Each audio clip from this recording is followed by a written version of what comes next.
Good evening, everybody. Welcome to the Shunting Yard. How are we all? We are joined this week by... Which way are you, Matt? Are you that way or that way? I am to your left. That side. Yeah, we're joined by Matt from Matt's Maritime and Rail. He is, if you didn't already know, he is going to be a future regular to the Shunting Yard live stream. He's been hired by us. And we are also joined by two very special guests. Firstly, we've got Dan from Various Multiple Units down there. Hi guys, how are we doing? And we've got Max from SouthWestMax with us as well. Welcome. Say hi, Max. Hello, lovely people. So, lads, how are we all? We're not dead yet. Yeah. So, yeah. Oh, fantastic. Yeah, good. It's good to be here. Good to be on the show. Indeed. Thank you very much. Thanks for having us. Welcome along. It's great to have you on. Honestly, it's been one of those where we've danced around all the other parts of the country now, and we've had to come south. So it's natural to talk about EMUs and Network Southeast. It's all good here down south, mate. It's all good. I came down to Slough for the first time, and it did not disappoint. So that's not just what about qualifies as being south because it's sort of on the river, isn't it? Hey, not it's quite south of the river. It's south of the Midlands. This is true. Which would be the north. Yeah. To us. So north to you guys. You join the same postcode as the king, so what can you say? In the backyard. That's it. So lads, we'll start off by saying, what are we all drinking this evening? Matt? I am on some of my home stuff. Thatcher's Haze. Oh my goodness. I thought you were going to say homebrew then, some sort of like moonshine. Brewed it in his bathtub, yeah. We'll save that for the Christmas stream. Oh God. I have brewed up something special. That's going to be real messy, that stream. I can feel it already. It really is. 18th of December, everyone. Dan, what are you drinking? Well, I was going to be good. I was going to sort of say it's a school night, and I was going to stay on the sort of on the soft drinks. But then I just thought, we don't do this very often. So I thought I've added a vodka. So I'm on a vodka. Good lad. Nice. And what about you, Max? Well, to be honest, I don't know. It's gone. Oh, yeah. It's water for the moment. On the water. There you are. It's a good regular thing, isn't it? We've got someone on the water now. It's important to stay hydrated. Yeah, so indeed. Someone has to be. I may just, working tomorrow, so I can't. Yeah. It is a school night after all, isn't it, lads? Indeed. My second question for you all is: have any of you done any modelling this week? I know, Matt, you have. What have you been up to much? I've been doing plenty because there's some of you know I'm asymptomatic, but I'm currently COVID positive. I've got no symptoms, but it spread through work. I tested twice. So what else can you do when you're at home? So I have wired up my station's bus. And also, Rob, you sold me a shunter's truck in brass. So I did. You started it? Yeah, I built it. I'm just about to solder in the axles. But I ran out of time. Very nice, mate. So, I've been very busy. Very good. Welcome, Pinzer 007. Danny, have you been up to anything? Yeah, so I'm working on the picture behind Matt is what I'm working on at the moment. So I've been building one of those, and it's been good. This week I've just been focusing on adding metal and brass and all sorts of details. So it's not going to come up because of the green screen. So, but that's So essentially, what's behind Matt is what I'm working on. A model of one of those. Amazing. Is that for yourself or a potential or a customer or? No, it's for myself. It's a bit naughty, but yeah, I kind of thought, well, I need to spend a little bit of time on myself, so a bit of self-love. So yeah, so I've already built one before, but it was 20 years ago, so I kind of decided that I wanted to go back and do it with a bit more knowledge and a bit more experience. So yeah, I've kind of thought I'd revisit it and do it some justice. Amazing, good to see. Cool. Nice to see a scratch-built locomotive coming into something that you would never see anywhere else coming into reality. Well, the thing is, Rob, this is the challenge. If you live down south, like, despite all the rest of the UK thinking that it's all lovely down south, it is the challenge that if you want to model what you have on your doorstep, you've got to do it yourself, because there's not a lot of manufacturers that produce that stuff for us. So it's getting better, I'm sure we'll come on to it later on, but there are a lot of brands that have started producing quite a lot of this kind of stuff. So it's getting better, but we've still got some way to go.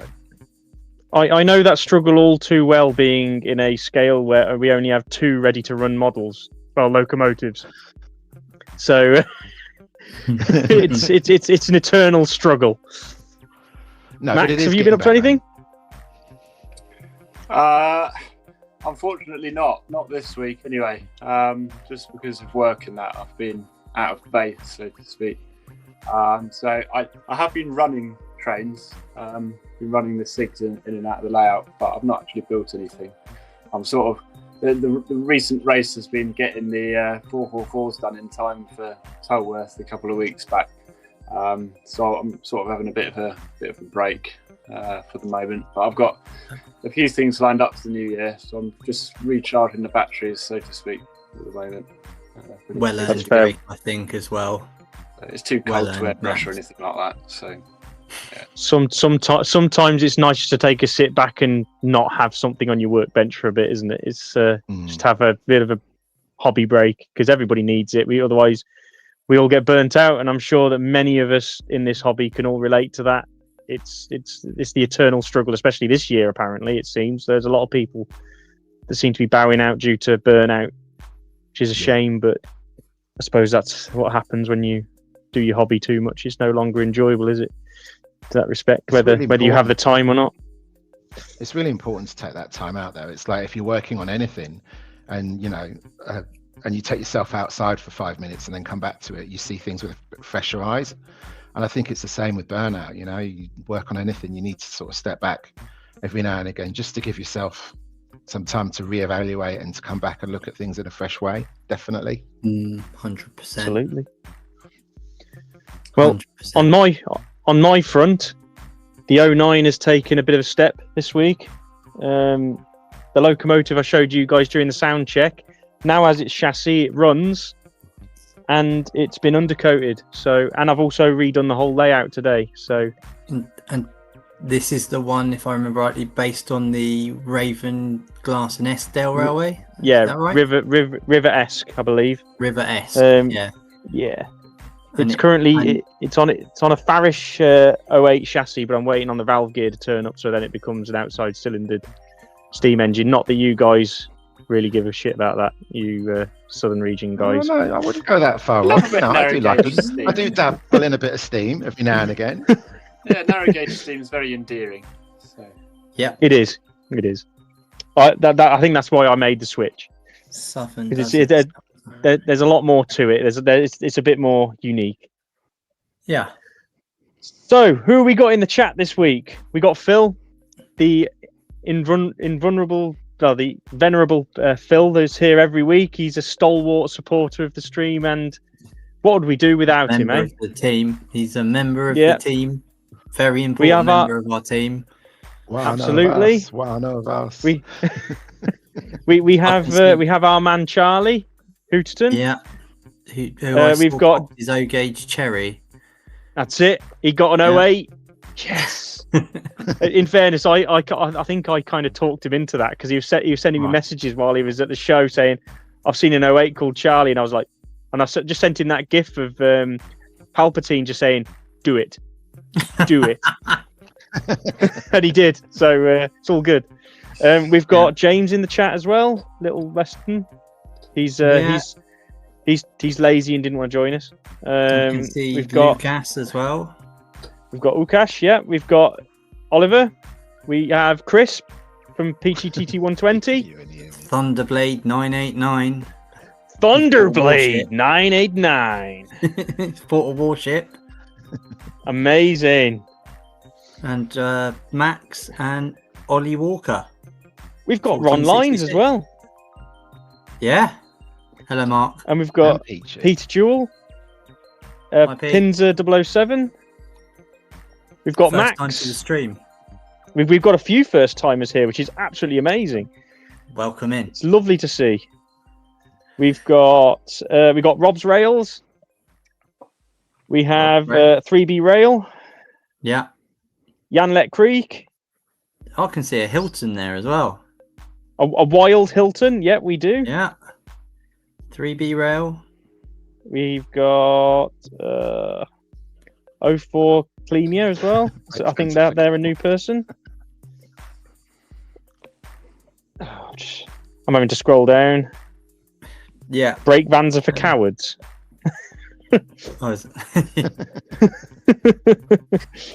Ollie Walker thought River-esque was River. Anyway, I think they're River Ert. Is it? No, it is River Ert. This one's River Ert. River-esque is the 280 that they've got. River Ert is the one that you find in Roller Coaster Tycoon, and other and other popular places as well. okay. That's probably where I first saw the locomotive. To be fair, into Roller Coaster Tycoon. Very nice loco. Well, we should Anyway, mention, just before we move on, that there is one other member of the team that is here tonight that you can't see, and that is Tom from Tom's Modelling Corner, who's somewhere Indeed. in the background. There he is. You said his name. I didn't mean to. Right, go on, back to producing. Well, he's going to be coming back in a minute because we all know what time it is after the introductions, don't we? Yeah. It's the news. The news. It is a bit sparse this week, everybody. It's very low on the ground. So what happens when Tom, you have national festivals? Everything gets announced, and then you get Tom. If you'd like to talk us through it, come on, Tom, come back. He's mesmerised by that picture of the 4x5. Here he is. He's just completely he's just there. Love hearts. Lovely picture. Right, so I'm talking through the news. All right, here we go. Next slide, please. First slide. Okay, so Helgen has just announced their Class 42 warship. Okay.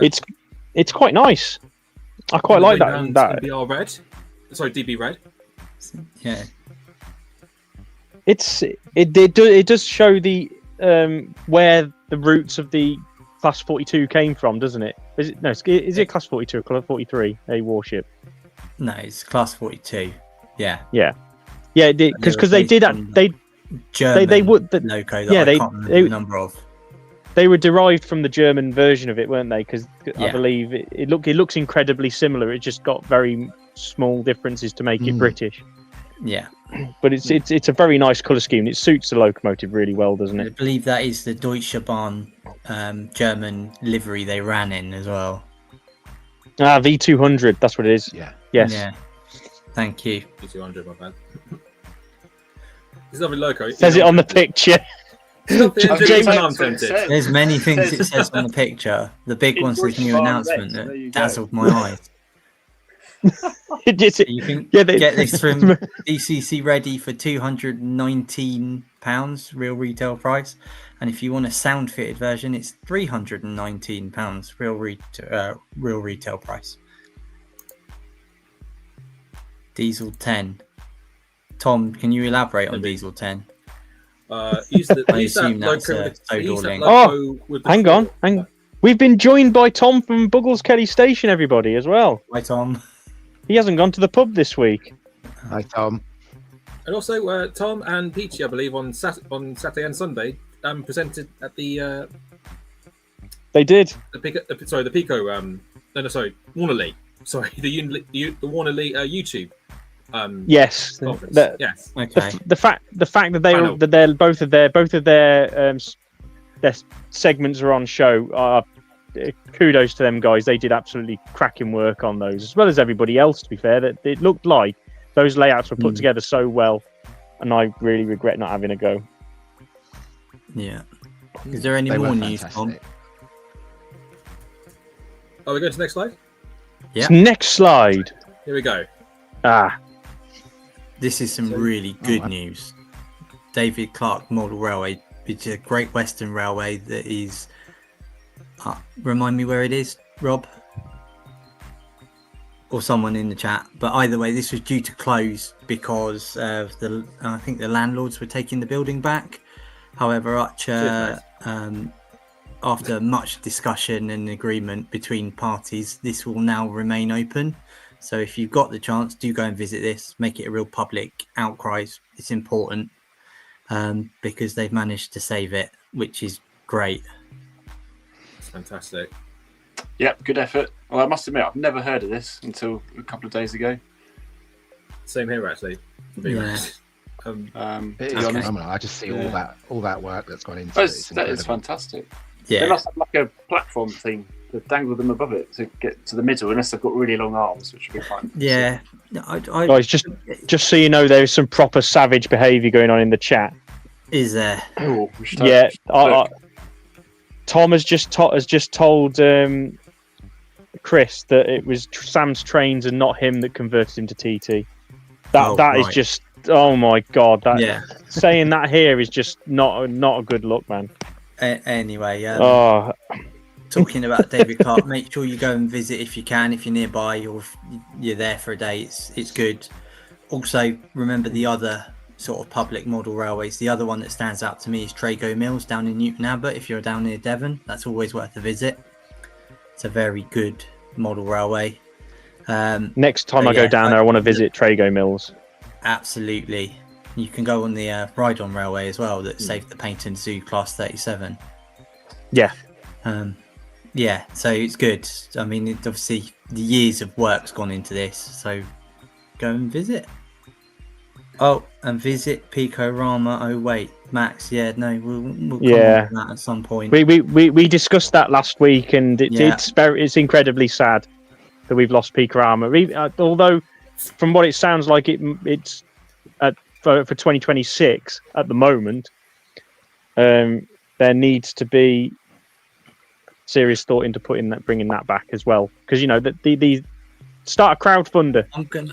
I'm gonna put it here. If the shunting, if Pico-Rama reopens in 2026, there's going to be a shunting yard day out featuring yours truly. But we'll talk about that in 2026 We will. They need to rethink the business model there if they're going to bring it back, because evidently the current one's not worked if it's gone under. Yeah. So we'll have to make some changes there. Okay.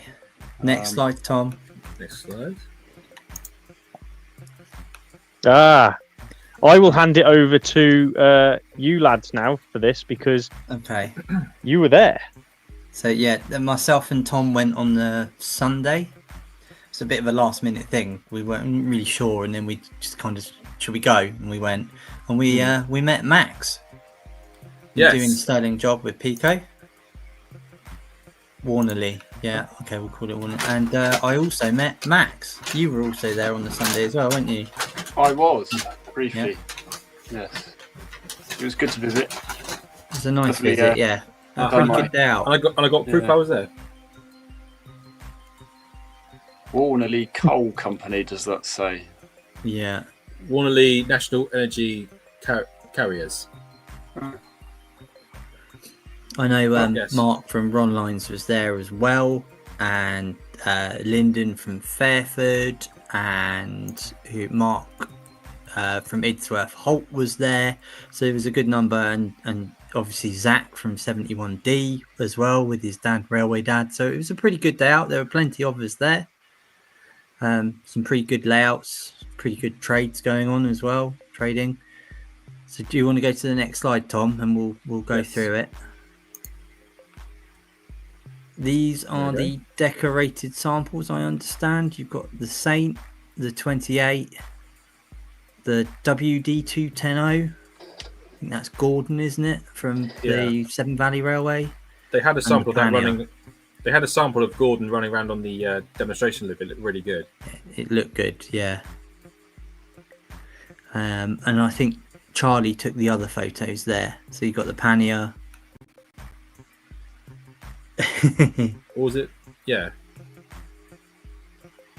Yeah, the 28XX is Dapol is the Pania Acura scale, which I Yes. believe is arriving in people's houses as we speak. And that's the Hornby Saint. I'm still waiting on mine. Yeah, okay, well, it's on the ship. I'll leave you there. Anyway, Okay. should we cut to the next one? There's some of the layouts. This is one of the O gauge layouts, I think. Can't remember what it was which called. one was this? I Been- think I remember watching it. It was sort of in the middle. there was quite, Okay. there was quite a lot of O-gauge layouts out. There was a fair few, actually. That made me very happy. Good to see. Good It to see was, 7 yeah, mil it was- being it was represented. Nice to see some 7mm. I will say as well, there was an NG7 layout there based on the Linton and Barnstable Railway, which I know pleased Rob. Yes, I was gutted that I didn't go just to see that layout. Gauge 1? I may have been Gauge 1, Pete. I don't know. Oh, Wharton Road, Gauge 3. There we are. So it's the larger of the large scales. Okay, It couldn't be next big. slide. It's the biggest model railway scale really. Before you go into 5-inch gauge, 3.5-inch gauge, isn't it? Yeah. So Gauge 3 is 2.5-inch gauge between the rails. Anyway, let's go to the next slide. So now we've identified that. Thanks to the chat. Now, this is one of your favourites, isn't it? Hasselbridge Holt, I believe, and Donna D, which is a 00 gauge based on a Northern Ireland port, which I could have watched for hours. It was brilliant, that Irish layout. It was fantastic. But equally, the O gauge layout here was very nice. What they've done with the bridge is stunning. I don't know if you can see on the picture on the left there with the funicular railway. So just to give you some idea of the depth, that this bridge was sort of level with your waist, and then they had like a river port down at the bottom with this funicular going up and down. So it was I spent a good 45 minutes here watching That's so the cool. trains go across the bridge. It's lovely. I remember you told me about it before, and I still didn't get to see it. But Yeah. I'm annoying myself for that. But yeah. I will say very much a shout out to the team that had built this, because as you know, I'm building a big roundy O gauge, and I've been trying to work out my curves to get the 9F that I've built round the curves. So they gave me their dimensions, so now I know what I've got to do. Yeah, and then there's the NG7 layout at the top in the middle, based on Linton and Barnstable. That's pretty good. Sort of S-bended between two stations and a shed, if I remember rightly. Yeah, it's basically Anyway. two terminus stations with an S bend in between, and it's a wonderful use of space. Yeah, it was good. And then I said, it's the bottom middle picture. This was a Northern Irish steam layout. Sort of, it's an area that's been redeveloped now, and there's a housing estate there. But from what I understood from the guy running there, it was the main port in and out from Scotland before Larne opened up, and he's rebuilt it from pictures, and it was stunning. It was great to watch. Just DC, but nonetheless, that lighthouse flashed and freight shunting in and out to the docks. It was great. Anyway, next slide, please, Tom. We're through the news. Well, that's the end of that then. Anyway, before we get in, the National Festival, despite what was going on before, was a great show, and it was very well attended. It was. I had a great day out. I think everyone else did. Max, did you have a good time? Yeah, it was. It was good. Yeah, enjoyable day out. I was definitely finished by the end of it, but it was good. Yeah, It was Tom, great to you definitely had a good time. it was great to catch up with everyone, especially because there's quite a few people that came to our show as well. So it was nice to catch up with them and like yourself, Max, and it was nice to meet some other Shunting Yard people. And of course, for sure. Of course, see Lyndon and see Zach and his dad and everything, and John, I should say his name. Sorry, and yeah, and of course see Tom Marshall as well. I got to see him again. So yeah. He's the one that kind of kicked off the whole ripping the pamphlet thing, but yeah. But anyway, so on topic, I'll leave you guys to it. See you later. But I'll be in the background. So yeah, you need me, just say your name. Say my name and I'll okay. Right. Bye. Okay. This is where we take the helm again now. So, lads, 40 years of NSC. You guys are in the region where it was seen a lot more, I guess. Being from the Midlands myself, the only time I'd see them is on the Birmingham-bound expresses from the south, on Class 50 pulling a rake of Mark IIs through Rugby, the West Coast main line to Birmingham New Street. I imagine you guys have a lot more kind of memories of the company itself and the colour schemes going through where you were at the time. My first memory is a double-headed Class 50 turning up, one of which I'll tell you what, Matt, you go first, then we'll go Dan, then we'll go Max. Yeah. Okay. Go on in, Matt. Yeah, so my first memory is a double-headed express which had been pulled out because HST wasn't available, from what I found out afterwards. And it was double-headed because the one at the back had broken down. So it was a common thing around when I grew up that Class 50s would break down. So they were quite often known as Class 100s because they always went together. And that's my first memory, this big rake of Mark II Network Southeast coaches with 2 Network Southeast 50s pulling up, heading towards Exeter, I believe. And my other memory, I went on holiday to Cornwall on the train, and it was hauled by a Network Southeast Class 50, which also broke down at Exeter. So they had to take that off, and we got a rail freight Class 37 to take us down to Cornwall. Awesome. Yeah. Awesome. I'll hand over to Dan.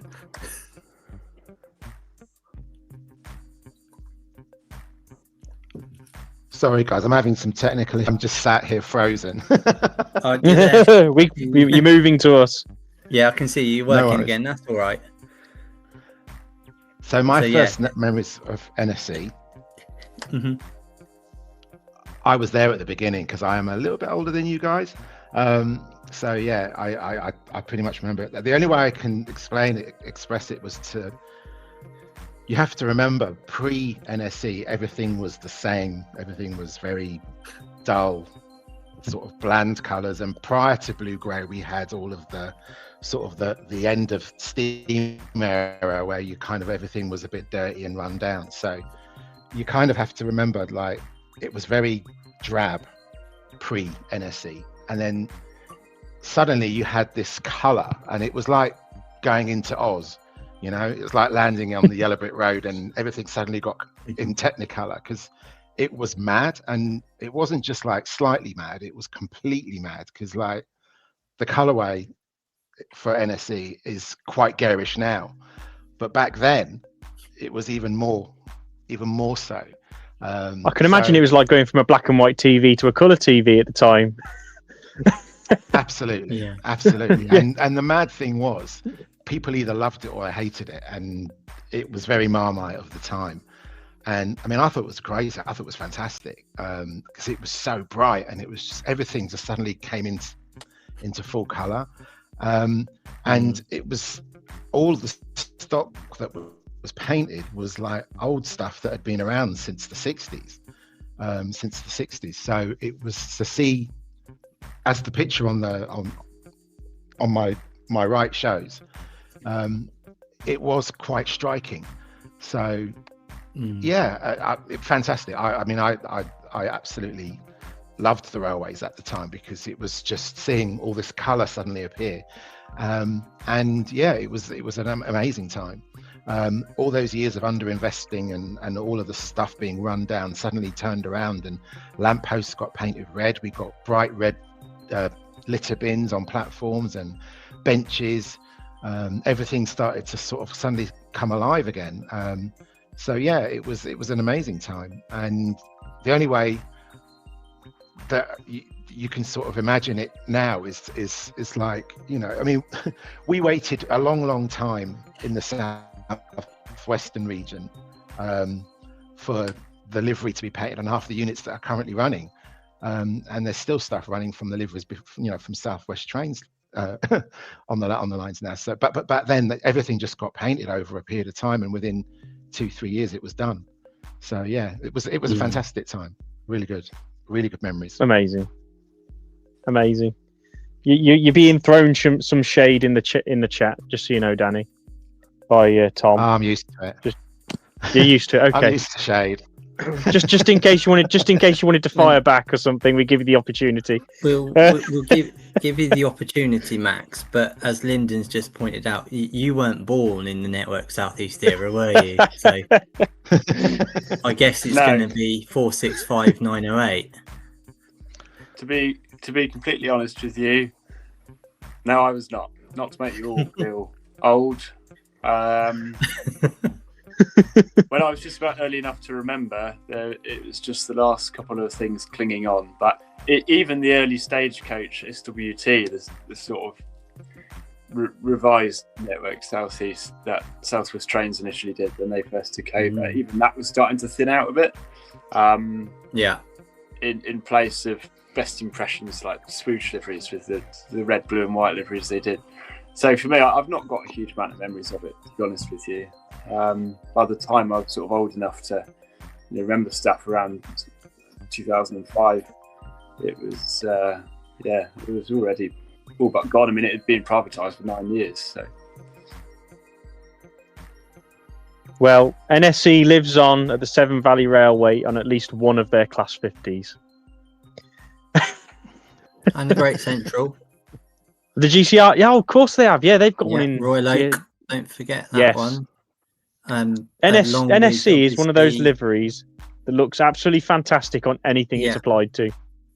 And if you're on the Southeastern network, obviously look out for 465908 Chris Green, which is in a revised Network Southeast livery, and it looks great. I've seen it coming out of London Bridge. Most of you know I work in central London, so if I get an opportunity to go to Lewisham, I do. And if it comes around the corner, it's wonderful. It just takes you right back. Yeah, it's when I went to the Great Central a couple of years ago, and I walked onto the concourse and saw that Class 50, it threw me straight back to standing on Rugby Station when I was like 5, and I saw that 50 just plough straight through the platform with a rake of Mark IIs bound for Birmingham, and it was absolutely fantastic. And 04 Clemiers just pointed out at the Midhants, 50 Lion is also in Network Southeast. Amazing. So that's good. So there's at least 3 locos. Be nice if someone, and I'm dropping a hint here to anyone that works for West Coast, if some of your Mark IIs weren't just blue-grey and you painted a Network Southeast set, I'd love to see that. Well, they have an 03 on the Isle of Wight, don't they? That's in Network Southeast as well. Yes. Which suits it so well. Unbelievably well. Definitely. Yeah. And is it an 08 or an 09 as well? Somewhere on kicking around? Yes. It's called Ivor, and I don't know where it is. Actually, Lyndon says the first NSE he saw was a 319.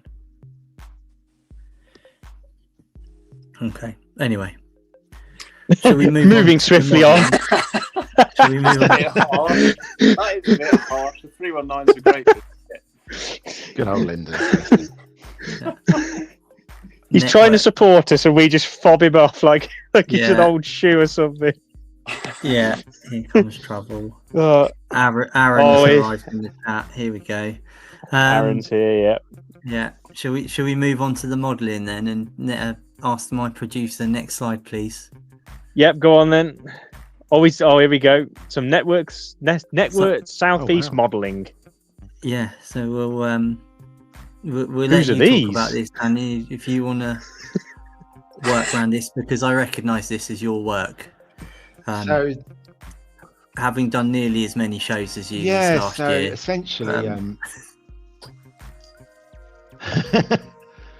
so basically, I used to post a little bit of this and that on the RM web over the years, and I was working on the class 442, which is the WES next to the white one, and I'd been posting about the build of that 20 years ago, and I shared quite a few updates because I basically went back and I rebuilt it a couple of times because it was a few things that I'd done initially weren't that great, and I went back and revisited it, and I posted about it on the RM web, and it got quite a bit of traction on there. And then I kind of started chatting to a chap called Paul Wade, who built Tunbridge West Yard, which is quite a well-known layout that did quite a lot of shows back in the day, and he was at the time the chairman of the DEMU showcase. So he invited me to come up and to basically demo some of the things that I'd built, and it just basically went from there. I kind of ended up doing shows for 3 years, and those shows were started off as like sort of demonstrating how I used to build models and stuff like that, and it went from there. And over the 3 years, the shows got bigger and bigger, and therefore the demos got bigger and bigger. So the shows that I've done this year, like Slough, have been like the full whack.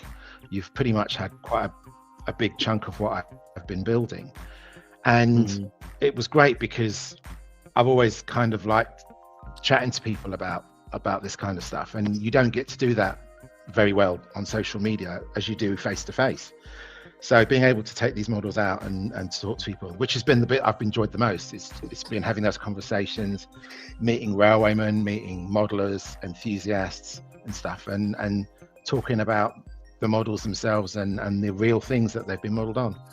And this year was particularly great because obviously I'd got to meet Max last year, and Max models all of the privatization stuff, so South Western Railway, South West Trains, whereas I pretty much model Network South East. So we kind of complemented each other. So we went on the road together this year, and I did a few shows together, which has been fantastic, because whereas I kind of stopped at 1994, 95, Max picks it up at 96 and takes it straight up to the current age. So yeah, so these sort of displays were very much sort of there so that we can talk to like-minded modelers and enthusiasts. And I'm sure many of you can appreciate growing up as kids and stuff, you wanted to model what you saw and what you enjoyed and what really kind of resonated for you. And that's pretty much what I did. I just built what I wanted to see, you know, what I saw out on the railway. I've built quite a few models, and it's great to be able to show them around. Yes, yeah, no, your stand is absolutely stunning when it does come out. So it was great because obviously we first met at Chatham, was it last year? I think we'd been talking before, but I think it was Chatham where I appeared on the layout last minute. Seems to be a common thing, but yeah. Yes. I can highly recommend if you get the chance to see Dan's collection. It is something else. Certainly for those of us that remember this period in time. There was one question at this point. It comes from Online Model Railways. It says, "Why do you think manufacturers haven't done much NSE stock?" I think that's slowly becoming a thing that they're doing, because they've released. I mean, they're making Mark II NSE for TT, aren't they? In the Mark, the newly released stuff. Yeah, Helljan. Newly announced stuff. Helljan. They're definitely playing. Yeah, they're definitely playing catch up. So as I've noticed, you know, because especially in TT, because it's about time they released something that wasn't LNER in that scale, you know. I kind of Yes. think that it's one of those things that the catchment for it is really sort of growing quite popularly now. I mean, the problem that with NSE, I suppose for many RTR manufacturers, is that there isn't a lot of non-EMU stock or DMU stock that's in it other than Mark II's 50s and 47s. So I kind of think that's probably why the challenge has been there, because there aren't necessarily a lot of EMUs or DMUs available. And like you said, it's changing. I think it's, there's a lot more stuff coming out now, and I think it's a really exciting time if you're modeling that kind of thing, because there is so much coming out. And this year alone, we've probably got six different various EMUs, DMUs coming out, and they're all really incredible ones. So I think the 104, the class 104 DMU is particularly stand out in NSE.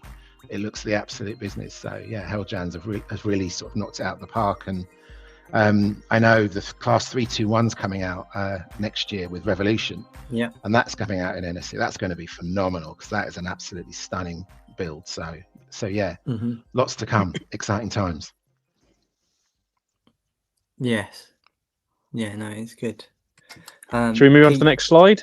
Pete Jules, yes, has said Hornby, Lima, Replica, and Bachmann have all produced NSE stock. So it is coming through. You're right. Yeah, but It's slowly filtering through. Yeah, let's walk through this. So we've got the 465. Yeah, so these are all on the left there. These are all models that are essentially, these are all pretty much ready to run models that I've either worked on, rebuilt, or converted. So the networker was a 466 two-car EMU from Hornby, and I made it into a 4-car 465.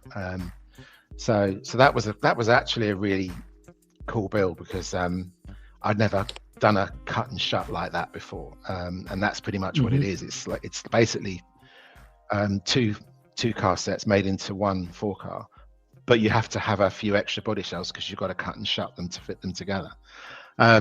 Whereas the one on the bottom is a 4BEP, which I built at the time when you couldn't get it from Bachmann in this sort of form. So that was all made with etched brass kits on a ready to run chassis.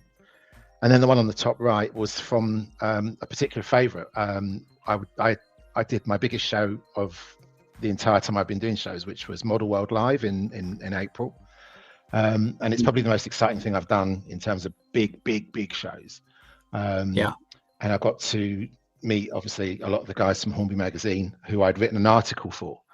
And Mark Shivers, who's the editor, had used a photograph of this particular unit in my article. The article came out, I think, 3-4 weeks before the show.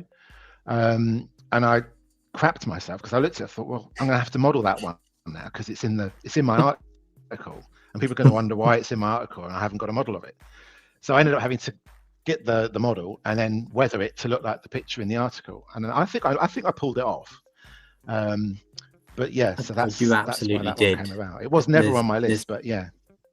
There's no questions. Having read the article, and I have my copy somewhere in my room, you smashed it. Absolutely.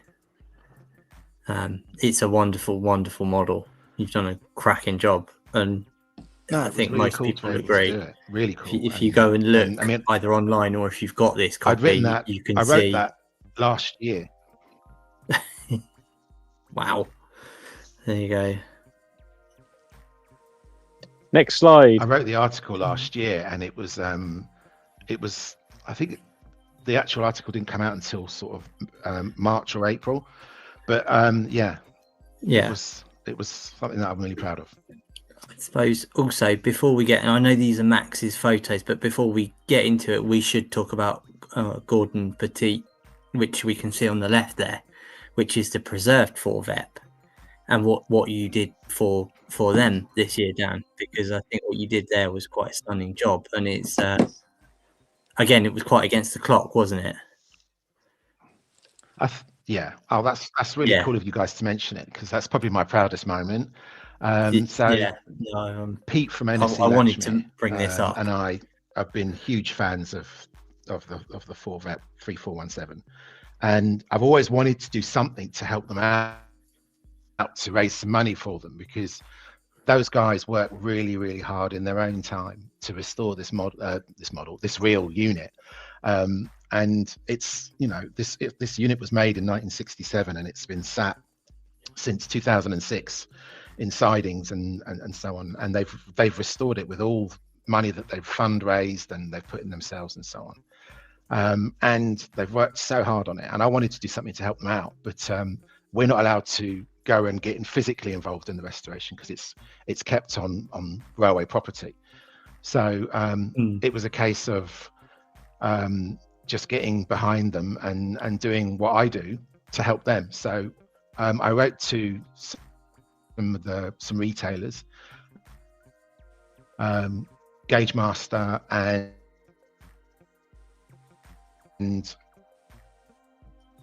Kerner. No.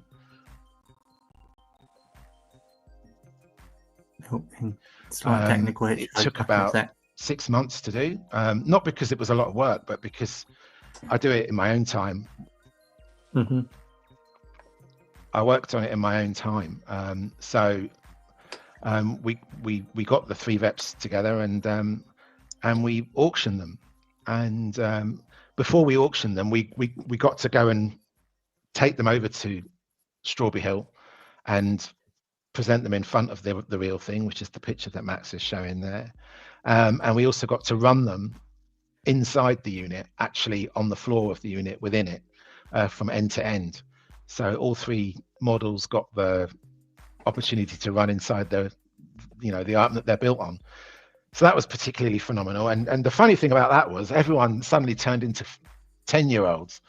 All these railwaymen were coming in. There you go. And It was cheering quite the funny. model running up It was down the quite train. funny. So yeah, it was crazy. It was really crazy. Yeah. And so yeah, that was such a great day. And then we auctioned them, and we managed to raise 4.5K, which is incredible. That's phenomenal Amazing work, and it's just impressive. Like I said, I wanted to bring it up because it's one of those lesser known, I think, preserved units. Unless you're really into your diesel galas, when it goes out as a coach set, you don't really know about it unless you're sort of in that circle of Southern region modelers or exhibition helpers like I am. Oh, there you go. Max showing it on the phone. I remember seeing it running down the coach, thinking that's just wonderful. So to raise, but the good thing, the good thing with the good thing with it now is that it's going to a lot of shows. It did the Bluebell last year. This year it did the Mid-Hants. Yeah. And wherever it goes, it gets YouTube the next day is absolutely bombarded. Loads of videos I had a ride on it at definitely Swanage. becoming more noticeable.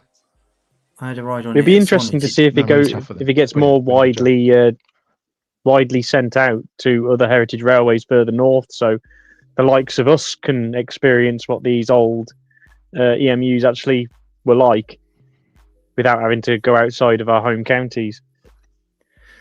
Yes. Yeah, no, I had a great ride to the beer festival on it at Swanage. It was great. I can't remember if that was this year or the year before, but either way, it was good fun. The vet was at Swanage. It's something that we used to travel on every day. That was this year. I think, and you guys will probably appreciate it up north with the sprinters and the pacers and so on, that you kind of, at the time, you're so used to traveling on them, you don't think anything of it. It's very second nature. It's just like, it's probably a little bit unexciting, I suppose, in some respects, because you're so used to it. But when it's gone, that's when you really notice it. It's like, absolutely. Yeah, I've just seen James put in the comment, Beer Fest, ?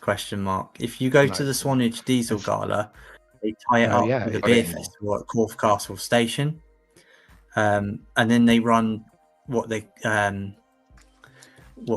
call the Beer X at night. So I've been to the last 2 years, and I had a ride on Gordon Petit, but the year before they had the London Transport 4TC, and that for one day was the Beer X. So that's the trains that run up till midnight. Now I don't know how I got back to my hotel that night, but I remember being on 40C and then I was gone. But it was good fun. One of the good things about the 40C unit was they ran it with a 33.1. But when it was in Swanage, they left it idle, so the batteries would die. So you'd be drinking your beer, and all of a sudden the lights would go out, and you suddenly hear this 33 rev up, and the lights would come back on. So it's good fun. So if you're ever in the area at Swanage, the Diesel Gala is a highlight. It's well worth going. Amazing. Yeah. Okay, Max, your turn. Talk us through what we're looking at here. So yes, so on the left, obviously, you have the VEP as previously described. And underneath the VEP, you see, and also on the right, you can see the models I did of 3.6, 4097 and 4098, which were called Freshwater and Farringford. I brought them along to Strawberry Hill the other week because a couple of the guys restoring the real one were also responsible for the sort of conversion and overhaul of the Lymington SIGs back in 2005. So they quite like seeing those as well. By the way, we do have a set of kitchen units inside the mess room in Strawberry Hill, which has finally given up the ghost. So if anybody has got any shelves or sort of kitchen surfaces which they don't need anymore, kitchen cupboards, we need it because ours has fallen apart. I might be able to help you there, Max, but let me have a chat tonight and I'll come back to you tomorrow. Let us know. Thank you very much. But yes, on the right, you're then looking at Freshwater and Farringford, which are now here. The Lymington SIGs, which is where I'm from, down in Lymington. So we had to build those. A lot of my earliest memories of the slam doors was riding on those two up and down the Lymington branch, which is at the very south of the country. Yes, when I first started working on the cross-channel ferries, I remember seeing them sat at Brockenhurst as I whizzed past. Yeah, they'd come into platform 4 at Brockenhurst and do the 4-minute turnarounds and then head back down to the pier. Yeah, they're happy memories. They're long gone now, unfortunately. So 450 now. Yeah, I did it this year. It's not quite the same. It's still nice. It beats lots of other lines. But it certainly inspired some of my modelling and how my station behind me, though it's sort of steam/electric, how it's kind of developed Brockenhurst. So and that comes very much from, like you say, my early memories when I started working for Sea Link and Condor ferries, just to give it away a bit, and travelling down to Poole and Weymouth. So yeah, you go straight through there, through Brock. Yeah, absolutely. Yes, Brockenhurst, the junction for Lymington, as it used to be. Well, it still is in many ways. They always used to make an announcement about that, the junction for. Yeah, it's just changed here for Lymington Town and Lymington Pier now. That's it, for the ferry. So, So these are the units that ran on the Lymington branch as a heritage service that SWT used to do on the National Rail between 2005 and 2010. The last day was 22nd of May 2010. It was then a 158 during the week and a 450 at weekends, and then since, I believe, the December 2018 timetable changed, but don't quote me on that. It's now a 450 diagrammed every day. So. Yeah. Very cool. Okay. Next slide, please, Tom. Next slide. Right, what have we got here? The interiors, yes. So inside these two, because I built them off Hornby Vets, basically. Hornby 4 Vets that Danny sourced for me, actually. I don't know if you remember, it's quite a long time ago now, a couple of years ago. And I could have turned the VEP. I think I've still got the VEP interior pieces around here somewhere. But you could, on a VEP, the first class compartments, which you can see on there, they're towards the back of the coach, whereas on the SIG, it's towards the front of the coach, the compartments. So you could cut off the cab and then flip the rest of the interior around. But I opted in the end to just cut the cab off and use the cab, but actually 3D print from scratch the rest of the interior. So all of those seats were sort of 3D printed, designed on here, on the computer, 3D printed out, stuck them all onto a bit of paper, just a bit of double-sided tape to put all the seats onto a bit of paper, and you can then paint them all on there, let them dry, and then you can put it, the base grey bit along the bottom, that's just a bit of plastic card that was cut out to fit inside the top of the chassis of the model, and then built the interior up on there. But it's all 3D printed. The no smoking signs and first class signs in there are from Railtech. But yeah, the rest of it is all scratch built. Took a long time. It's been a labour of love. Yes, it has, but it was well worth doing. It was well worth doing because when they're on the little layout and the units are all lit up, it's dark outside, you can look in there and you can say, oh yeah, that works quite nicely. And there's only 6 coaches. I'm not going to do any more before anyone asks. So yeah, it was the ultimate model, so to speak, of Freshwater and Farringford, which has been on the to-do list for a very long time. And in reality, it was only those 2, wasn't it? Yes, it was. Yeah, so these were 4 SIGs originally, and they were both pulled from service in I think it was January 2005. But they were some of the last ones standing. By the time they decided to do the Lymington branch SIGs, 3 SIG units, they basically had only a handful of candidates left. So they were kind of the worst of the worst left. Bless them. So they suffered a bit with reliability sometimes. They failed a few times, and they'd grab the 73 out from Bournemouth depot and run it up, put it on one end of the SIG to basically push and pull it up and down the branch until the other unit could come out to take over. So one of the challenges, if I grab here, was recreating some of the wear and tear. So if you have a look at photos of Farringford, the green unit, you'll notice that the roof is very battle scarred. And it's basically where the bitumen paint has just worn away, and it's exposed the metal from the top of the roof underneath the paint. So I had to recreate that effect on this one, especially the blue and grey one wasn't so bad, but the green one was quite like that. A couple of the shows I've taken it to, people say, "Oh, has it got bird poo on it?" Given it was down at the down at the pier by the water. You got the seagulls flying around and that. So no, it's actually where the roof is just worn down and worn away. So there you go.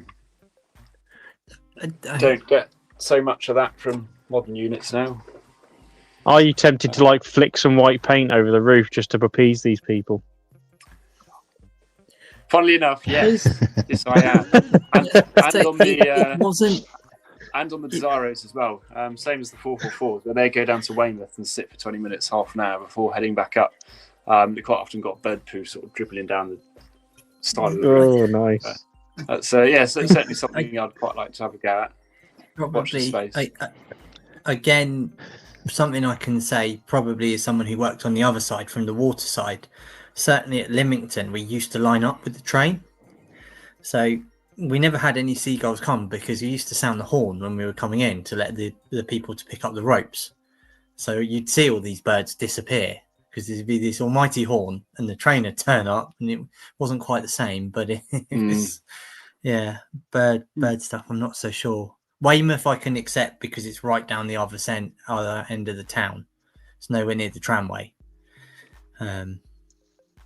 Yeah, no, down in Lymington, the ship one used to scare all the seagulls away, from what I remember. Yeah, I'm sure it probably did, but they soon come back. I can promise you. Yes, I spent a few hours down there over the years. But yeah, that was the interiors. In fact, I wonder if I grab this one, just whip the. Can we enlarge it, please, Tom? Whip the roof off. So you've got the inside of the unit there. That's the strip light for the interior lighting. So you've got standard class saloon there. So these are all individually printed. So those ones, and then you've got 2 back to back for the sort of intermediate ones. Then you've got the 3 first class compartments, the standard class compartment. The cab came off the VEP interior, and that was the homemade headlight cluster, because the first generation Hornby VEPs, Danny can vouch for, are notoriously poor wiring. So I just gutted the whole thing and rebuilt it from scratch. I also swapped the couplings from the fiddly Hornby ones to the magnets. So I normally run a unit every other day on here. So basically, for ease of taking them apart and swapping them over, it was easier to rewire the units entirely for more reliable running, and also put the magnetic coupling on them to be able to change them over each day. So there you are. Very cool. That's impressive. Next slide. Please. Right. Oh. So we've gone forwards into the future. This is present day stuff then. On the left we have a pair of 444s, including 4019, which is the South Western Railway Pride or Trainbow livery. Now I did this as a special commission for Greg Marshall, I'm good friends with. He is Ebsworth Street. And that's Gordon's Lane. That's his layout, Gordon's Lane. This was taken at Tolworth a couple of weeks back, of the 2 units, the normal livery and then the Pride livery running together as a 10 car. Greg always wanted 444s. I always wanted to do them. And when we floated the idea, I said, right, what should we do then? We do 2 in the new livery. And I said, oh, what do we think about doing the Pride livery? Because I'd done in the NHS 450 a year prior, and he said, yeah, let's do that. So over the pretty much the past year, about a year ago, I started working on that and finished it just in time for Tolworth. Making that sort of come to fruition. The livery itself is all painted, and then the final bit where the artwork is basically a big transfer. It had Rainbow Railways print out, went on the computer again, did all the vector artwork. They printed it out as a transfer, basically one big long transfer which went on the side, and then cut around the door, cab window, fitted it on. It's quite challenging. So the transfer itself was about 1.5 inches high, and then about 2-3 inches long, 2.5 inches probably long. So it was quite a challenge to get it all to sort of sit and then cut around the door without moving it too much. But it came out really well. Thank goodness. It worked really well, and Greg was really pleased with it. And it was quite fun to do, something quite different. That was definitely an enjoyable project. And then on the right, we have a 450 sister class to the 444. For those of you unfamiliar, they are still Siemens units, but they are, instead of the 5 coaches, they are just 4 coaches, 20-meter coaches, as opposed to the 23-meter coaches on the 444s. So they're sort of the suburban version of the 444s, which are more the express version of the family. So, I should probably ask now you're back, Dan. Welcome back. I see you're having a bit of internet trouble. How is it when you're together with these? Just out of interest, to give that sort of 40-year spread, just from a show perspective, because obviously it's stunning to see your NSE stuff, or not so easy as it's just appeared, but then to add sort of the privatized era in, how do you find that as a showstopper?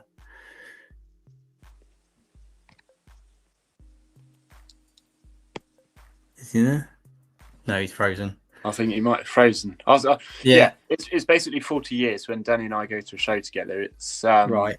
because Danny Okay. starts right from blue and grey. Mhm. What's that? 70s, 80s, and then I sort of come right up to present day. So it's you pretty much got 40 years of third rail EMUs and that. There seems to be some life from Danny, and yes, we're getting there. So We're getting there. it's pretty much 40 years. Like Danny said, all the Same. models complement each other quite well. So it's Same always a question. treat being able to do it. Always gonna gone say- again. No, all right. And I suppose really, because both you and me, as he's in the chat and not here, both me and you operate obviously on the Fairford Depot and Fairford East. And obviously this year we had the opportunity to go with Lyndon down to Wimborne and operate everything together, which I believe was the first time. It was quite good, wasn't it, to run these 450s there as well into the terminus and back. Yeah, Lyndon's very good. He lets me get out quite a few of the units. I do worry he's going to nick them at some point, but we'll work on that. No, it's all right. I have Just, got one downstairs, a 450 to paint for him, which is Okay. being worked on. Lyndon, don't panic. I'm sure you'll remind me soon. I suspect he'll pop up in the comments now. Get on with it. But yeah, that's it's good out that. Lyndon's out Fairford East. So I enjoyed the Wimborne show. That's good. It was good fun, that one. Yeah. I wasn't so sure, but I did quite enjoy it. Sort of I did one day on the depot side and one day on East, and it was good. Good to get that mix. Absolutely. Yeah, Lyndon says Wimborne. I want to be the lead man in the fiddle yard at some point. Oh, welcome back, Dan. You good now? Has your internet sort of stabilised? I hope so. No, I've just changed asking. from, I've just downloaded Google Chrome and switched from Internet Explorer. Right. So, ta-da! Oh, that's the issue. 21st century. Yeah. So the question was really to sort of ask you really how you find, when you and Max are together, how the 40 years of units complement each other. Do you think it's a bit of a showstopper and so on? To be honest with you, it's the thing is, particularly when you're at shows, so many different people have different interests, and you're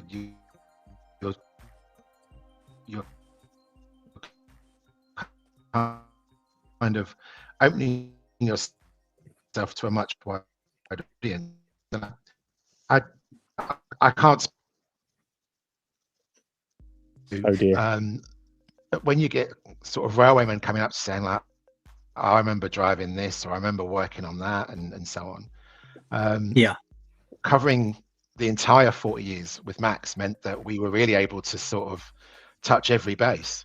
And there were plenty of people that came up to me and started talking to me about Max's stuff. Yeah. Okay. I'll tell you what, when actually at Slough, your two Incredible. displays could perfectly complement each other. Able to do, or particularly, it's just in the flesh. They're like back when models. Oh dear. Mm-hmm. They are. It'll catch up. On. No, you just. I would look at Man, a really up game. So yeah. Yeah, no, I agree with Phil. He says fucking Microsoft. It's all right, we're past the watershed. It's fine. Yeah, we could swear to our heart's content now. Yeah, absolutely. If you want to. So Danny, when you do come back, we did well, actually, Rob. We kept it post watershed. First time in a long time. Absolutely. Mate, I don't think I quite made it to watershed on my last stream, because I think I just gave up on the stream as well. You? Yeah, I think I'm generally pretty good at not doing it. you've popped your watershed cherry now. Yeah, absolutely. There's too many cherries getting popped this week. Whoa, too much information. Oh well. Shall we move on to the next slide then, please, Tom? Oh, no, this is a good one to talk about. I want to talk about this because when I moved to the cross-channel ports, these are the units I used to travel on. I remember them really well. And traveling, as I said, down to Poole and Weymouth. So, Max, take it away. Right. I should have gone and get these and hold up the completed one for you to look at there. But yeah, what you can see there is a 444, which I did in Southwest Trains coach livery that they were delivered in and were in for the best part of 20 years till they've been repainted the last couple of years. And getting the swooshes right on those, so you've got yellow, orange, and then red, or yellow, red, and then orange rather, swooshes on top of the units, which is very, very distinctive, and you can't miss it. Basically, you see them, and I find it so iconic. Definitely very nostalgic for me, because that's sort of what I grew up with. Seeing, the trains with those swooshes on the end. So it was really, I really wanted to nail the shape of it and the exact curvature of the line in that, because otherwise it just doesn't look quite right. And the kits are from a fellow called Charlie, who runs CMAC Model Railways or CMAC Model Railways, and he does 3D printed kits of a whole load of stuff, not just trains, we're talking vehicles as well. But he produced these resin 3D printed kits for the 444s, and they're pretty much spot on. So I could get the curvature and shape of the swooshes right, and it would look right. It would cross the door at the right height as you go through. So if you followed it all the way around, and basically I took some photos of the real thing, sort of square on, and then traced it over. I printed it out at scale size, put it over, and then sort of traced it over. And it fitted pretty much perfectly. So just following the points sort of on the door and the window of where the swooshes, the breaking colour came past on each bit, and it pretty much gave me the shape. But it took a long time to mask it out. I did 2 units. I had four of those coaches with the swooshes on. And you have to do it once for each colour. And I started with a thin bit of, I think it was either 1mm or 0.8mm masking tape to go around the swoosh, because it's thin enough, it's malleable enough to get the curve. And then it's basically lots of rectangular and square pieces of 1 centimetre thick masking tape to go around the edges, and then you can go with the biggest non-precision stuff to stop the overspray. And then you spray it on and away you go. Careful when you're pulling it off that you don't pull any paint off. It's a cracking. Having seen this again, this is one you bought to Wimborne, wasn't it? So having they came to Wimborne and the flesh, it took me right back to the beginning of my career in travelling from Southampton down to the ports, because these are predominantly what I travelled on. So it kind of it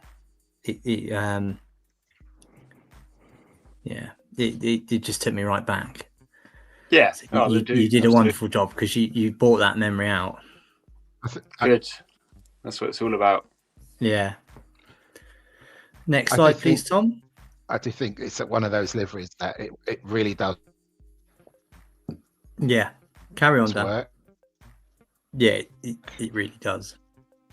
Yeah, the fella who designed it. It works on East Midland, and it works on suburban livery, and the red being the sort of inner city livery. I think it just works. It's a fantastic livery.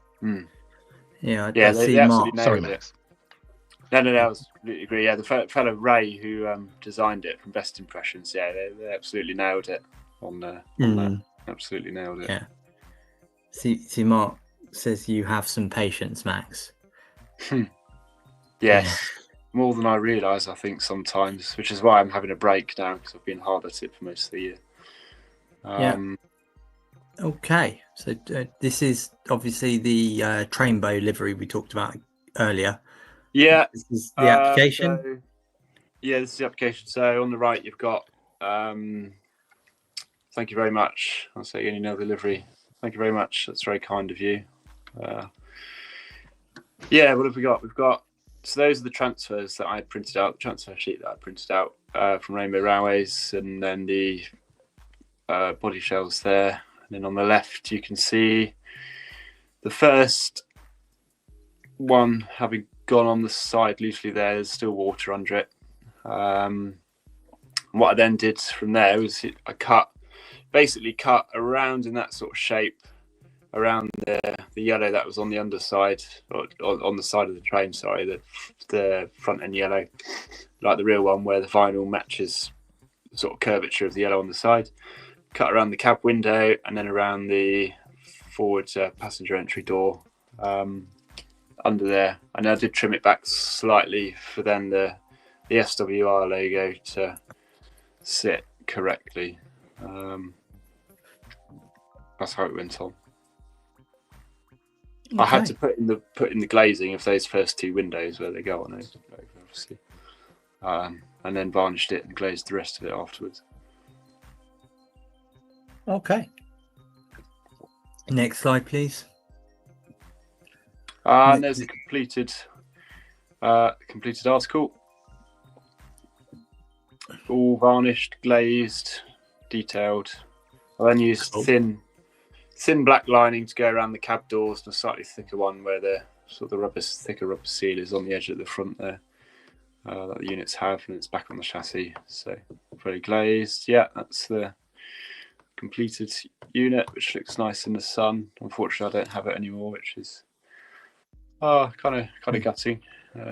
Lucky Craig. Gone off to its new owner. But I have to say, Max, when you see those up front in the flesh, they look absolutely bang on Bachmann models. They don't look like you've kit built them. They really do look the absolute nuts. Yes. All power to you. Really. Yeah, absolutely what Danny said. Oh, that's very kind of you. That's very kind of you. Those SWR ones did come really out good job. Exceptionally well, better than the SWT ones did actually. Yeah, I was really pleased with those. That's Tom and his ghost soundboard. I was wondering what that was. I was like, is it raining somewhere? I was trying to work out if we bought a SoundFit 158 and it was starting up. Next slide, please, Tom. Oh, go back and shut it down quick. Yeah, bring us all on. Yeah. Right. Before we go on to anything else, we will start ramping it down. We want to open the questions out to you guys. We'll give you like 5-10 minutes just to get some questions in for the lads. If there's anything EMU related, NSE related, put it in the chat and we'll ask these guys before we tidy up and leave it there. But Matt, have you got any questions you'd like to ask Danny and Max before we go into that?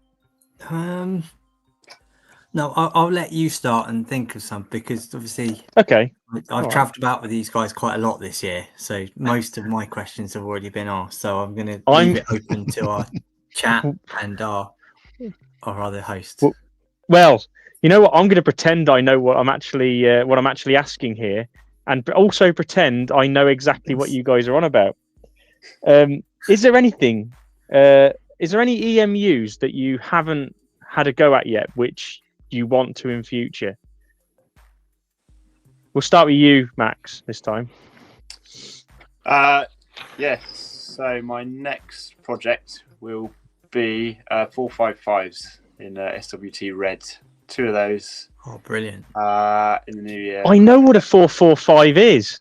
That's 455. Nearly. Let me. 455. Sorry, that's what I meant. That's what I meant. Yeah, they're just the last few in service now, and they recently announced farewell tour for them. But yeah, those. For anyone not familiar, we're looking at that. We were talking about that, weren't we? Yeah, I remember. So that's a pair of those. That is the next thing. I want to do a 319 as well, but that won't be done until I've done the 455s. So 455's next. Right, you, Danny?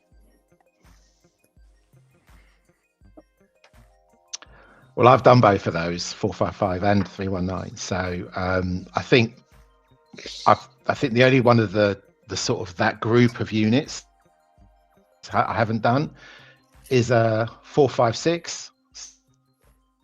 So Okay. I've actually got afterwards, but I also would like to do some of the one that might appeal to Max in some respects is a 458/0, which is the one with the flat front. Quite an ugly looking thing. They've got similar units in Scotland called 334s. So it's basically one of those. And I'd like to do some more sandite and de-icer type stock. So where it's where you've had older units that have been repurposed to do sandite work and so on, which was a very favourable thing they did in the southern region. They just reused old stock that was withdrawn from service and made it into a sandite. Yeah, that's the 458. That's a 458. So I'd like to do one of those. Yeah. I'd like to do some sandite units. There's a 4 sub that was used to run around back in the day in the 80s and the 90s that was restored. That's currently sat in Margate, and that's being restored at the moment. Yes, that's obviously not 4 sub, but that's a sandite. That's the sandite I will say version, your friend Pete from NSE Latchmere has done a wonderful job with the acid train, the acid carrying train. Yeah. Yeah. This is one I remember. So yeah. Well, I'm going to ask another question. Pete's done a few and then we'll go and de-icers. He's I should also say I'm in the process of raising funds and planning for a unit behind me in O-gauge. So yeah, but you're going to have everything in O-gauge, Matt. I am. I've come to the opinion that you're literally you're collecting them like Pokemon. Yeah, I know. I am currently raising the funds to buy 5 Mark III coach kits. As you probably know, Rob, I bought the 3D print file for the cabs of a. You have told me. Yes. I've ordered someone to have them scaled up and scaled down into TT. So there is plans afoot to make one of these. Amazing. Yeah, a friend of ours is doing the. That applause is. It's distracting, isn't it? I know, it's a bit weird. Well, I've got one more question, but especially for you, Max and Dan. Is there anything outside of EMUs which you would like to model one day? From scratch, may I add?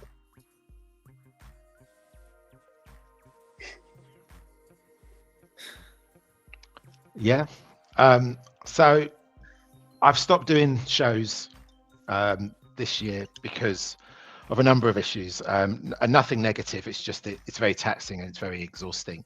And I want to use the time better to possibly work on something different. And so I've been chatting to a friend, Neil Mason, in the Little Layouts company, and I'm really keen to try and build Stuart's Lane. Stuart's Lane. Stuart's Lane. So not necessarily the whole thing, but I'd like to reconstruct sort of elements of it and some sort of layout. So it's on my plan to work with, hopefully, if Neil will work with me.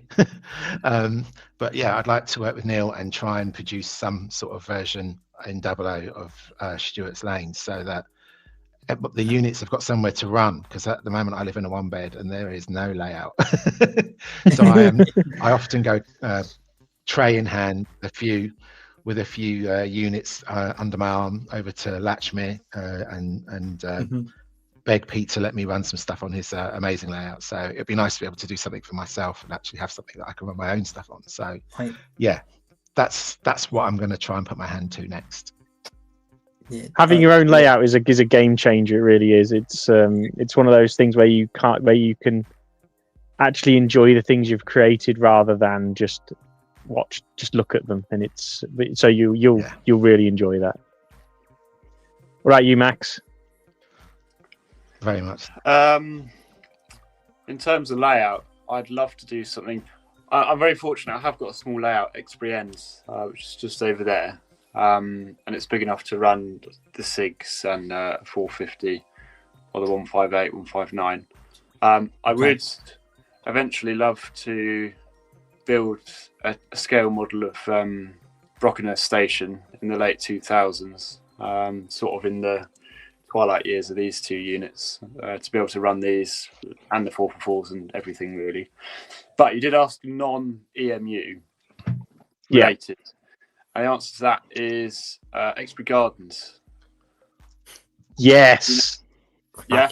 So it's 12.25 inch gauge, narrow gauge steam, down in Exbury in the New Forest, only about 20 minutes from Brockenhurst, and they run a small batch of Exmoor locomotives, and it's a wonderful little line.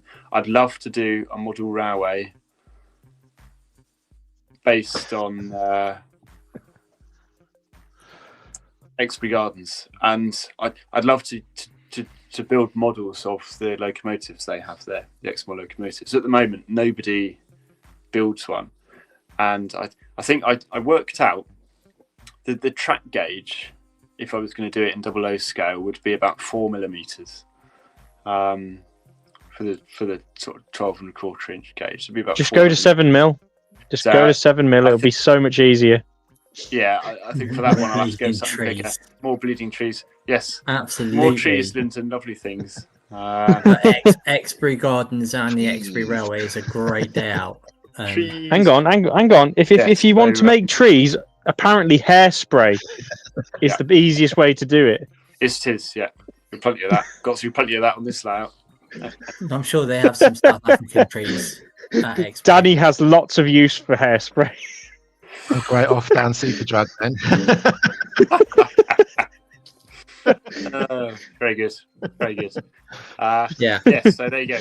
Next I haven't got that in the bathroom, have I? Well, Right. I told you during the sound check, Max, that Gubbin Box do a Exbury Gardens tank engine. So if you do fancy going 7mm, they've got you covered at least on the locomotive.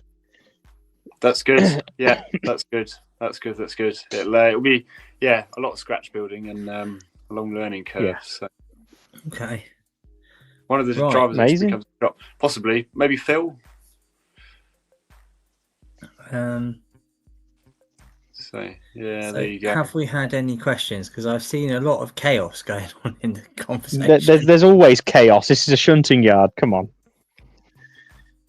What was it like in the black and white days today? What was it like in the black and white days?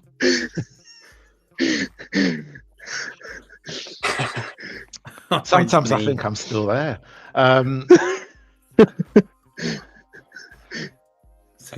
Just fire some shots back, Danny. Network Southeast. Let's just say things have come a long way. Yeah. Next question, please. Since we moved to colour. When NSE started, did you think Hornby Bachmann were going to start producing models? Well, this is firing more shots, isn't it? Well, it was Hornby and Lima, to be honest. Yeah, it would have been back then, wouldn't it? I honestly, it was Hornby and Lima, and I have to say, Lima absolutely smashed it. Lima were knocking stuff out like you wouldn't believe, whereas Hornby were just, it wasn't happening. It just wasn't happening. And the irony is now most of the Hornby models are kind of reproduced Lima ones. So what does that say? Yeah. Next A lot of question. the railroad stuff is basically Lima. It is, especially the HSTs and all that kind of stuff. It's and it's blatantly obvious as well. Already, Tom. Why do you think manufacturers haven't touched much on NSE start? I think we already discussed that. Yeah, we discussed that earlier Kind on. of said that they kind of did, but didn't. Equally, I suppose, throw my 2 pennyworth in here. The EMU stock is 4 coaches generically. There's very few 2s in the NSE period, so there's a cost element there as well on both sides. Yeah, I think it's primarily cost. Although now we're moving towards the demographic where people It's an interesting model what they've done. And now that demographic is sort of shifting towards the network southeast, so people are starting to pick it up more, and there's more demand for it, so it's worth the investment. Absolutely. So one from James, our lead, if you like, Max. Being a young'un, what's the oldest prototype you've kit bashed or modelled? SIGs. Oldest kit bash / model is the SIGs. So that's going back to 63, really. Okay. Although these were 2005 in this form, but I suppose the real thing was 63 stock. So yeah, that's the oldest one. Will I go older? Who knows? Maybe. Next question. Would you like to? So from Aaron in New Zealand here, what non- non-NSE loco would you like to see in NSE colours but no Class 37? Yeah, because there's a certain other good little southern boy that has done an NSC 37, isn't there? So we won't mention his name because he might appear. Say his name and Really? This sound stuff's freaking me out. modern in it. Do like a 444 or a 450. Would look amazing. An Electrostar. I think An Electrostar. Yeah. Challenge for that is the NSE. The doors and so on, you kind of have to paint it with colour so that it conforms to the new rules. So you won't necessarily be the same. But no, I think it'd be quite interesting to see an Electrostar in NSE. I think that'd be pretty impressive. Or a 450. Yeah, it would be a nice little tip. Loco wise, the hat, wouldn't it? Spam can. Loco wise. So Yes. I had this discussion with. I've seen a model of that. Boy, I've seen a. He seems to think it wouldn't work too well. I think work all right with this big plush sides. Well, It might add a bit of character if you did it to a spam can. They don't have much character as it is, do they? So there is a famous photo of a spam can being towed down the main line with a 73 and a Network Southeast Mark II on the back, acting as a support coach. Must look out of It was place. used at the Swanage Gala as advertisement because they recreated I'm sure I've seen a model. yes, I've seen a.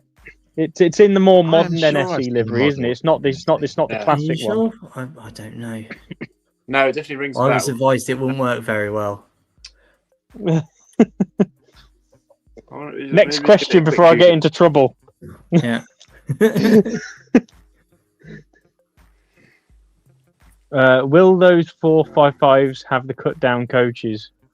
Oh, that's one for you, Max. Will you? You mean the 508 coaches? No, The stroke I'm 7. doing 455/8s, which have the roof horns up above the cab, so the more not the rounded off cabs, that the /7s, which are the ones with the 508 dinky square coaches have, and the -9s have a curved over the cab. It's 455/8s. I think they're my favourite subclass. So never say never. I will undoubtedly do a stroke 7 with the dinky coach in at some point, but not yet. The first two will be stroke 8s. Yeah, I should say thank you to Lyndon. He's just reminded me it's a Southwest Train spam can, and I believe it's on Nicton 2.0. Because it's also Next got a question. Virgin livery day 4 Next question. Yes, I've seen that as well. Danny, would you model a 460? Would I model a 460? It's out of my era. It's more Max's era, but never say never. I'd like to do a 458/0, so there's always potential to do a 460, but it's not on my current list anyway. No. Amazing. Is there any more questions? I tell you what I would like to do. Oh, I'll tell you what I would like to do. I would definitely like to do a 507 or a 508, because I think the Scousers deserve a model of their representing. namesake EMU. So that's something I wouldn't mind doing. Okay. Yeah. Well, I think you've got another it's question, time. Danny. I think it's time. Would you commission Would I on a take commission for a TT313?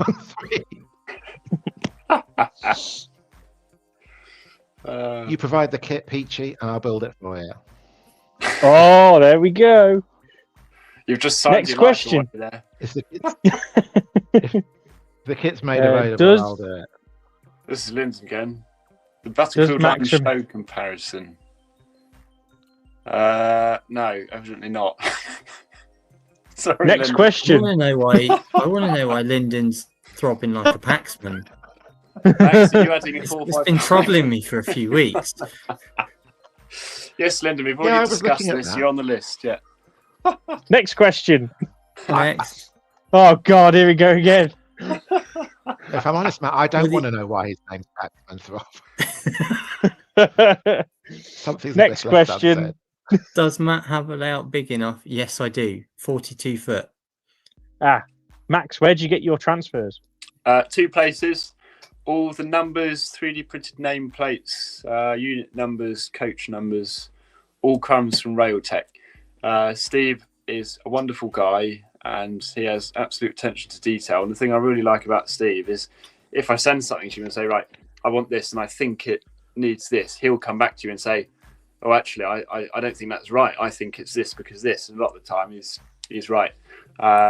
So, yeah, I'm not affiliated with him. I'm just a happy customer. And, yeah, I'd always support Steve for transfers. Railtech. Great. And the second place is Rainbow Railways, girl Mike and Colin. They've done a lot of the custom transfers. So the transfers for the Rainbow 444, the transfers for the South Western Railway logos and the South West Trains logos and all of that, for the 444s, 450s, and the NHS 450 that I did for Greg a year or two ago. All the people on the windows, yeah, that's all did the artwork, sent it, and they printed out those. Yeah, Amazing job, guys. Yeah, I'll definitely Right. second that, Max. If We'll- you go to they did. Mercy We'll have Rail We'll have one more question, and then we'll have to wrap it up. Okay. and class 73-2. Is that a question or a statement? Do you like doing GLV? Yes. Skip, is there any more questions? Yes, Because I know what that's about. That's so you're- from Lyndon. I understand, Dan. You're building a GLV, right? For a certain Gatwick Express. Okay. We'll have one more serious Oh, sorry, question. We dropped it. Was there a better third unit than a 4 rep? Oh, that's a tough one. They made a wonderful sound.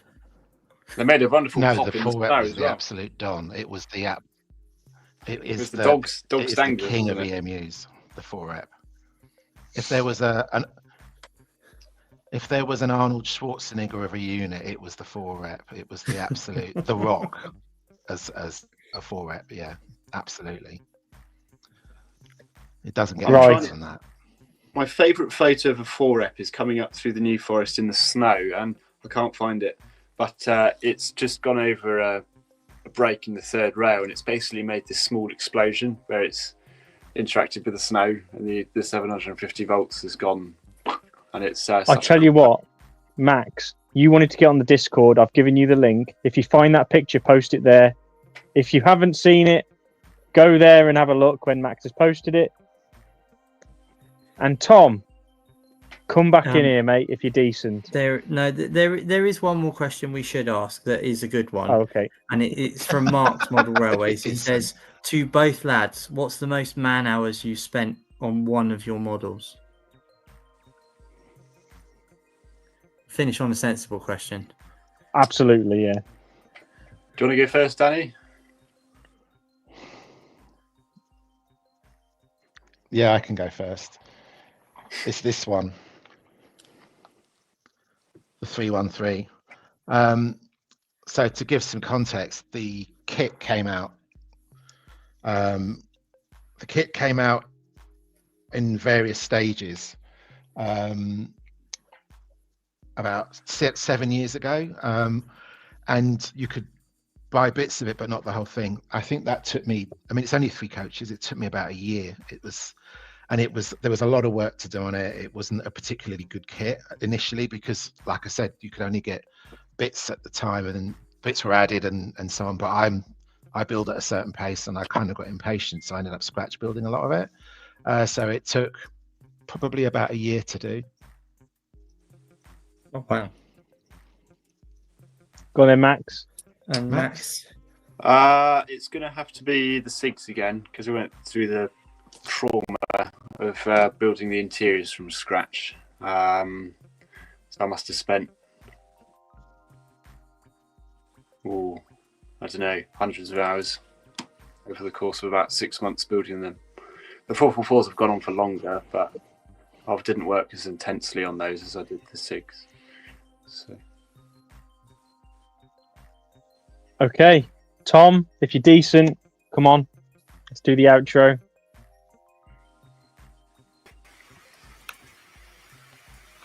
Hello, guys. Well, Hi, Danny, Max, I just want to say thank you for coming on. It's been a pleasure to learn about what you do, how you've been doing it, and see some of your stuff. I hope everybody at home has been enjoying this as well. We normally round up by just asking where people can see where people can find you. So, Max, do you want to go first?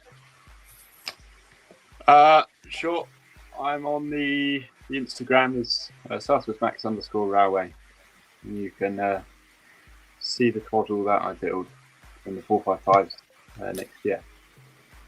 Thank you for having me on. Cool. It's been lovely. Danny?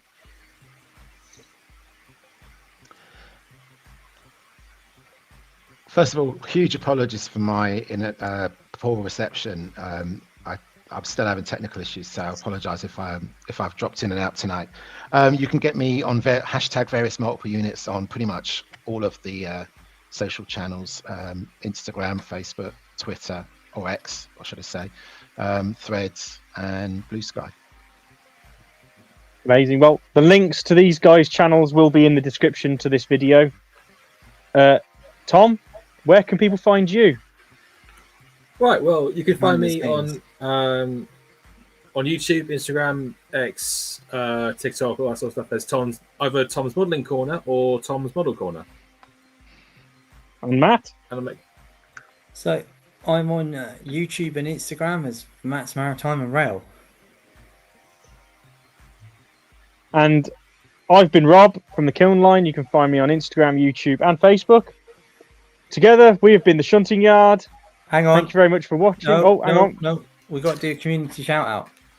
Oh shit! Yeah, so that's a new feature. I haven't been here since we've had that. Go on, put it up. Yeah, put up the community shout out. So we're going to shout out Downs Model Railways this week. He is a brilliant restorer of model railway locos and units. He has a stunning double O gauge garden railway. And every Friday he brings out something called Trash to Track, where he takes a unit that either doesn't work or has been destroyed or something and brings it back to the track. And if you're into your repairs and so on, this is the channel for you. Highly recommend it. He's also got another series called Gems or Junk, where he goes to sort of, I suppose, car boot sales and the likes. And then goes through a packet and goes, well, this is a gem, I can do something with this, or this is junk, I'm going to sell it or get rid of it. You see, Charlie says he's fixed his Royal Scot. Mark says it's a stunning channel. So I just wanted to really shout this guy out because Dan, I think, is a wonderful modeler, but also a very good at giving you some tips on how to service and repair your locos. Amazing. So that one. And then we also need to talk about next week's And he's got a great stream. name. Next week He's got a great is name. Thanks, Dan. next week on the Shunting Yard. We are talking with TT120, and we've got Chris back for the second time. He's becoming our TT correspondent because every time we talk TT, Chris will no doubt be making an appearance. We are talking about the recent developments in the scale and where it's going into the future. So, ladies and gentlemen, boys and girls, thank you for tuning in this week. We have had Max A lot of love for Peachy. from SouthWestMax. We have had Dan from various multiple units. We have been the Shunting Yard. Thank you very much for joining us. See you next week at Thursday, 8 o'clock. See you next week. Thank you, guys. Cheers. Take care. Oh, that's me. See you soon.